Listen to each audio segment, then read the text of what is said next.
Hey everybody, and welcome to episode 7 of OUTOFSCOPE. I'm Brian Cristiano, and today it's all about FIFA. I spoke with Daniel Roberts, writer at Fortune, a little while ago, and we talked about FIFA, the scandal, Qatar, and how it affects marketing. All you marketers out there need to listen to this. Sports marketing expert Brian Cristiano. Brian Cristiano. Marketers and advertisers and brands always have to keep in mind, you have to play to the state of your audience. Endurance sports athletes are absolutely fanatics. Having a Facebook page doesn't get you any business, but doing it right can be quite effective. So today is the day for the presidential elections at FIFA. Sepp Blatter is in as of a few minutes ago, right as we started to film this episode. It came in second round of the election. Sepp Blatter is in again. I'm going to be really interested to see where this goes, what the reaction is. And I talked about it in real depth with Daniel Roberts a little while ago. Now we do know the outcome, so I'll try to follow up with him in a later episode. Daniel Roberts, thanks for chatting with me today. I'm really interested to get your take on what's going on with FIFA, and what have you seen today? They're doing the presidential elections. What have you seen, and what do you think is going to happen today? I think a lot of people are watching this election, and what's funny is that you've got people interested who never would have been interested before. I mean, as bad as all the press is, it's also, you know, you think of that old phrase, any press is good press. I mean, right. All these people who don't care about global soccer are reading the stories, they're tuning in, they're following it. You've got news outlets that hadn't written anything about FIFA in 2 years, you know, crazed and putting out a bunch of stories. You know, and in terms of the actual result, it's hard not to think that Sepp Blatter gets another term. I mean, it just seems like so far he's been untouchable. Yeah. Do you think it's going to happen? You think he's going to get in?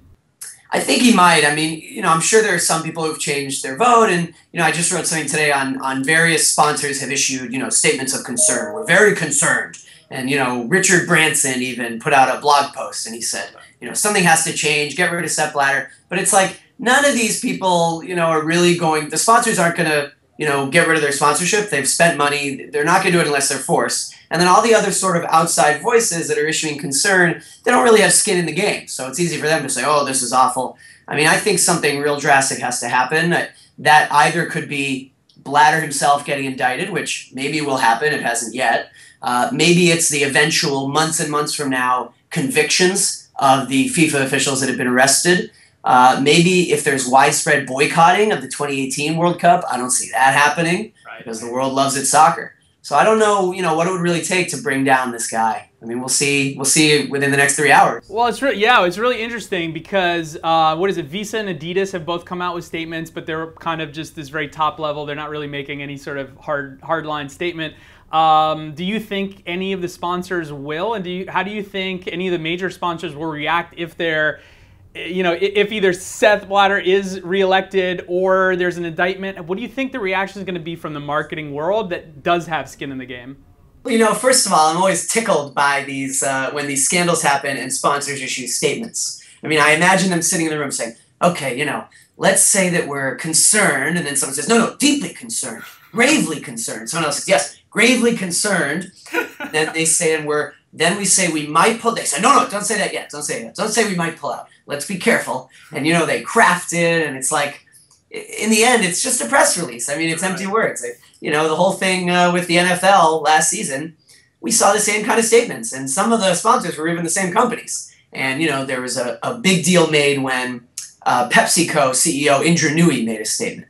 And it was like the first female CEO, and it was a big deal because the scandal was around domestic violence. And she put out this big statement saying, this is so horrible, and it touches us. And in the end, it's like, Pepsi's still a sponsor. We all moved on. Here comes the next football season.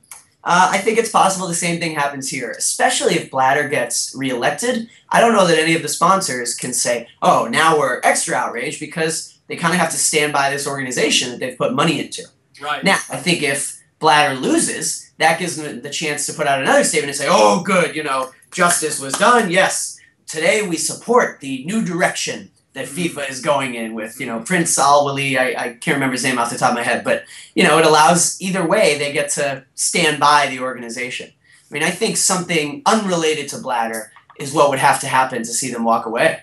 Right, right. I mean, it's actually almost kind of similar, not quite at the same scale, almost kind of similar happened with the UCI and international cycling. It's very similar. Everyone was, oh, well, if he gets reelected or we bring somebody in, there was all these statements and then kind of nothing happened and no sponsors with the exception of a few pulled out, and it's, kind of the same as it always has been.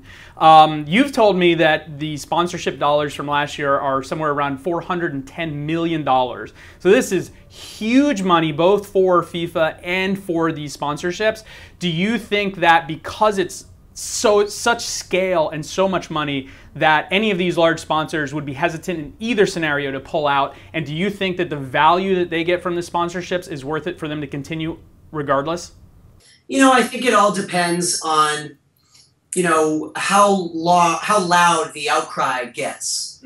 I mean, it's on a much smaller scale, but I think of a year ago when we covered this story about a CEO of a stadium catering company, like an Aramark type of company. Yep. That, serves the food at some big major stadiums. The CEO was caught on camera in an elevator, ironically, kicking a dog. Yeah. And it's like, oh, God, and it's horrible. We wrote a story about it, and the company quickly put out a statement. They said, the CEO is very sorry, and he's going to be donating some of his personal money to a dog charity. And everyone on the internet said, not good enough, not good enough. And then a week later, they did another statement. And they said, okay, well, now he's being suspended. He's taking a leave of absence for 3 months, and then he'll come back. And people said, not good enough. And there was a change.org petition. And by the way, change.org has had a lot of influence, that website. We've written about the founder, and he's this young guy. But ultimately, this petition got, 500,000 signatures. And after 3 weeks after the scandal started, the company said, okay, he's fired. It was like they had to keep revising their crisis management plan. Right. And, are people going to walk away from soccer? No. Now, there are lots of angry tweets, but as I always like to say, outcry on social media, even when it seems to us like, oh, it's really, reaching a boil, it doesn't reach the ears of the people who matter, usually. Right. It has to be something like a petition or like eyeballs turning away. And the World Cup is just huge. Even in America, as we saw last year, it's got a lot of fans, it gets people out to the bars, especially when the U.S. team is involved. 2014, I'd say, was the most interest Americans had ever had in the World Cup. You've got to assume that it keeps growing 4 years from now. And then outside the U.S. is where it's really big. We saw the interest here, and that was probably the smallest among all the countries. I recently wrote about Adidas, and they're a FIFA sponsor. Right. And the problem that they have faced in the U.S., they're still the #1 or #2 sports apparel brand everywhere outside the U.S., almost every country. But in the U.S., they've struggled, and the last 5 years, they've fallen. And it's because in America, soccer just isn't there. Right. Right. Well, it's, that's what's interesting, too. You also mentioned to me that the Women's World Cup, there has been nothing talked about that, no discussions, no sponsorships, being tossed around or potentials pulled out. That's almost kind of a separate conversation from the whole FIFA scandal. Yeah, and isn't that funny? Because FIFA still operates the Women's World Cup, too. Right. And it's coming this summer. And there are big, corporations that are on board, and they haven't issued statements, they haven't backed away. It's almost as though people just associate all of this bad news with the men's side. They've got 15 official sponsors for the Women's World Cup. And they include, Mondelez, Budweiser, which is also on the men's, Coca-Cola, also on the men's, Chevy, Johnson & Johnson. And you wonder, are any of these companies having these crisis meetings saying, well, what do we do? And it's almost like the ones that are only sponsors of the Women's World Cup think that they're not really affected by all this. Wow. And that's interesting. And, it's also, it should be mentioned that, there are 2 companies that ended their FIFA sponsorships. Now, they didn't terminate them early. It was just that they had expired and they decided not to renew. Right. But that happened with both Sony and Emirates, the airline, last year. Right. And that was before these charges even came. But it was because the corruption, investigation was heating up. And so, there is some precedent here. I'm not going to say it's, completely beyond the realm of possibility that one of these sponsors walks out. And definitely there's a domino effect, as we all know, where if one of them does, they all fall. That's it. If Visa Lance Armstrong gets reelected and Visa says that's it. Yep. Yeah. That's it. It all falls. Lance Armstrong, the Nike pulled out, everyone else was gone. That was it. And everybody stood. Nike's an interesting player here. They're no longer an official sponsor, but it looks like they're going to be in big trouble because they might have been involved in the corruption. They were apparently may have, allegedly, I should say, paid bribes to get this sponsorship of the Brazilian national team, which is a very lucrative deal in terms of, brand exposure. So that's the irony to me in terms of a sports marketing angle, is that Adidas is still the sponsor, and yet Nike is really under the gun here. That's interesting too, and that Brazilian sports marketing company that's been handling a lot of FIFA's business is also now under the gun as part of the scandal, which is really interesting because it seems like they, at least allegedly, have had some sort of hand in making some of these deals happen. The traffic group, yeah. Yeah. It's funny how, little-known marketing firms can sometimes be pulled into stories, whether positive or negative. This can make or break a company. Yeah. It sounds like it's a big deal for them. Question I have for you is, with everything that's going on with FIFA, the scandals, we'll obviously have to see how, the election turns out. That's going to have a big impact on, what really ends up happening. In the meantime, MLS is not anything near FIFA World Cup International Soccer, but it has been gaining traction over the last few years, slowly but surely in the U.S. Do you think that they can leverage MLS, and maybe some of the sponsors for MLS teams can leverage this position to bring more fans over to MLS? Well, it's interesting, just anecdotally from where I sit in New York, this year they opened a new MLS team that plays in Yankee Stadium, NYCFC. Yes. And the tickets are really cheap and the games are fun, and I've gone to a bunch. Adidas is the official apparel provider of MLS. They're not the official sponsor. Soon they won't be in any of the three major sports because their NBA deal is expiring. But they remain the MLS sponsor, and they get great branding. It's all around the stadium. They have their soccer slogan. Their new ad campaign is "There will be haters," which, in light of the news this week, sort of suddenly sounds a little off tune. Yep. But you see those Adidas signs and you see the Coca-Cola signs, and there's good brand exposure there. I don't know how you value that on a dollar basis, and MLS, the fan base is still small. But I have been paying attention to what the international football clubs are trying to do to grow their fan bases in the U.S. And NYCFC is an interesting example because it's a joint venture between Manchester City and the Yankees. And so Man City decided, all right, the best way for us to try and grow the Man City family is to do a U.S. MLS team. I don't know if that'll prove to be true. Other guys like Bayern Munich, they simply opened up an office in New York 1 year ago. And it's like, 10 marketing people, and they're trying to spread the word. But, they think that's a better use of their time and money than actually sponsoring an MLS team.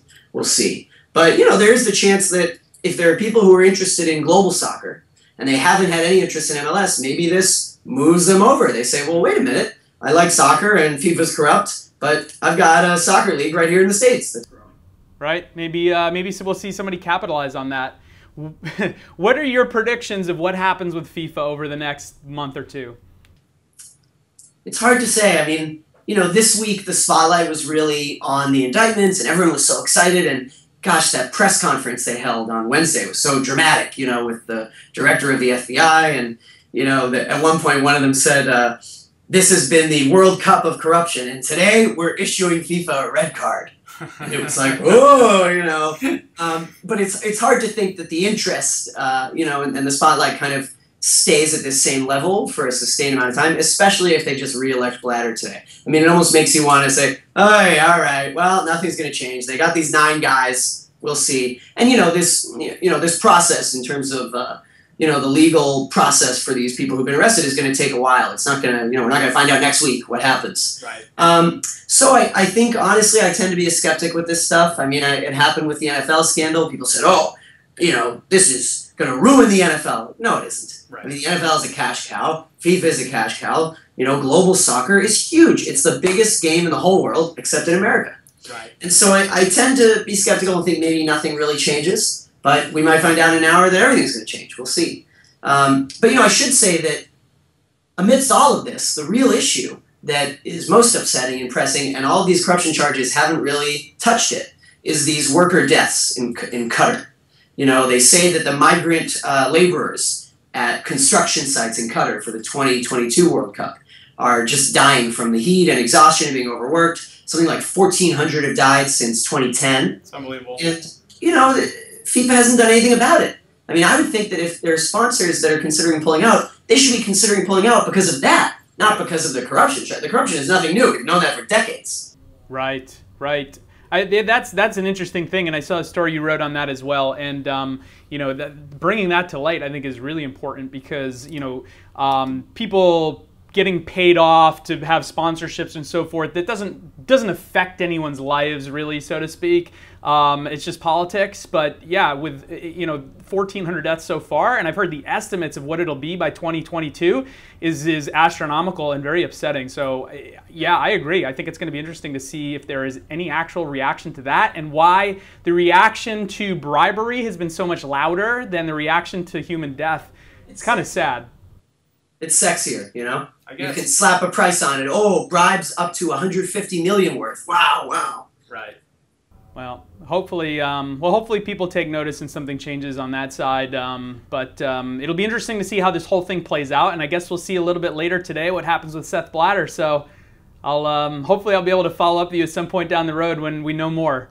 Yeah, it's a great story. It's a sports business reporter's dream. Yeah, you've been all over it. Daniel, thank you so much for being a part and chatting about this. I really appreciate it. Sure, it's fun. Awesome, man. There you have it from Daniel Roberts over at Fortune. Some really good insights. And now we know officially that Sepp Blatter has been reelected. So I'm going to be interested to follow this over the coming weeks and see if there is any sort of large-scale pushback either from fans and or advertisers. I'm sure we're going to be following up on this in future episodes.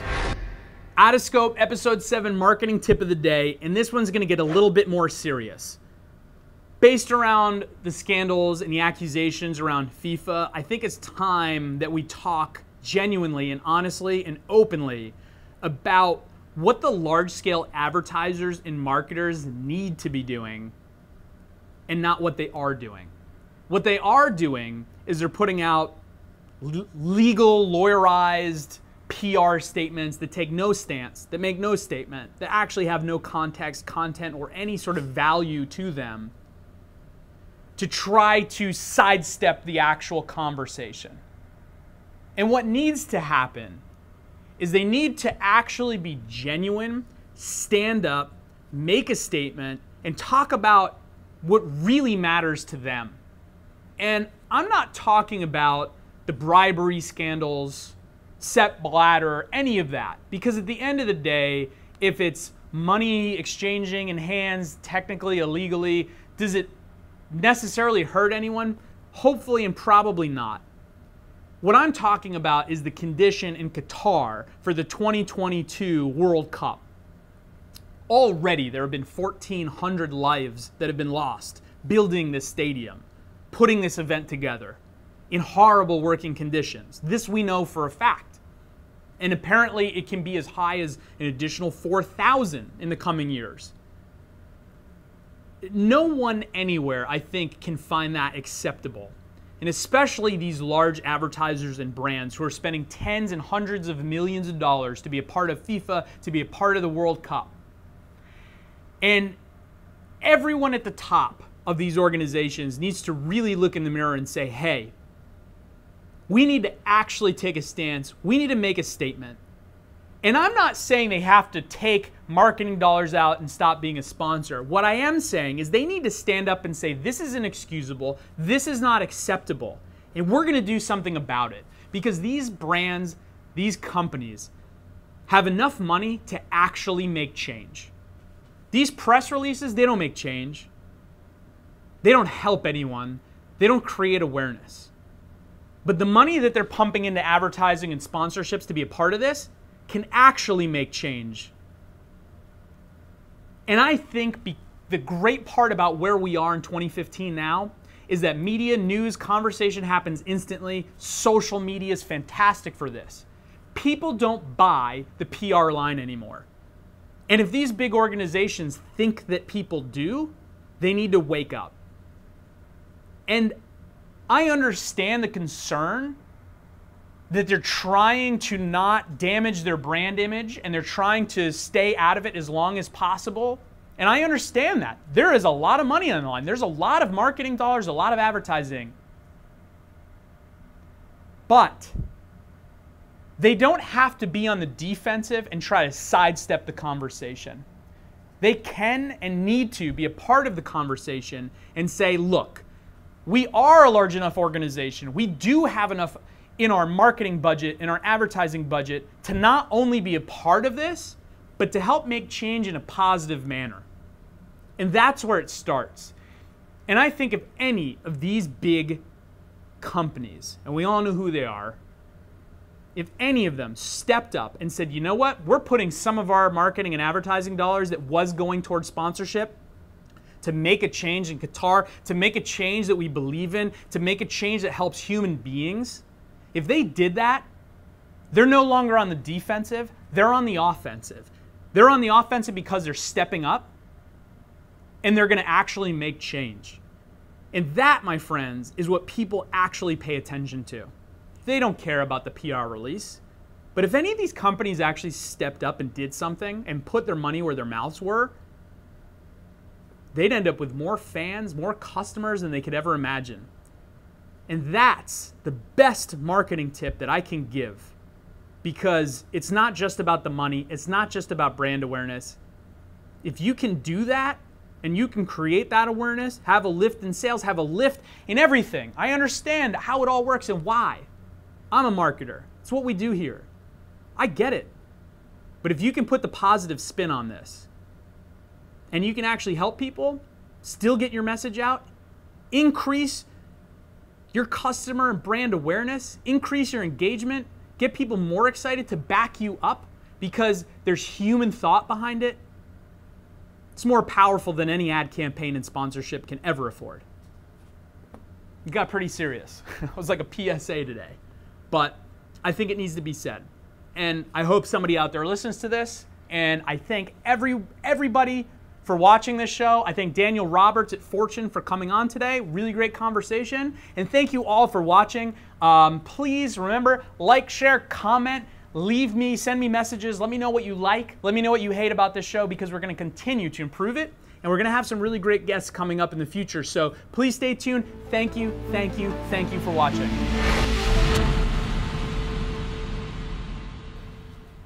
That was good, right? Yeah. Okay.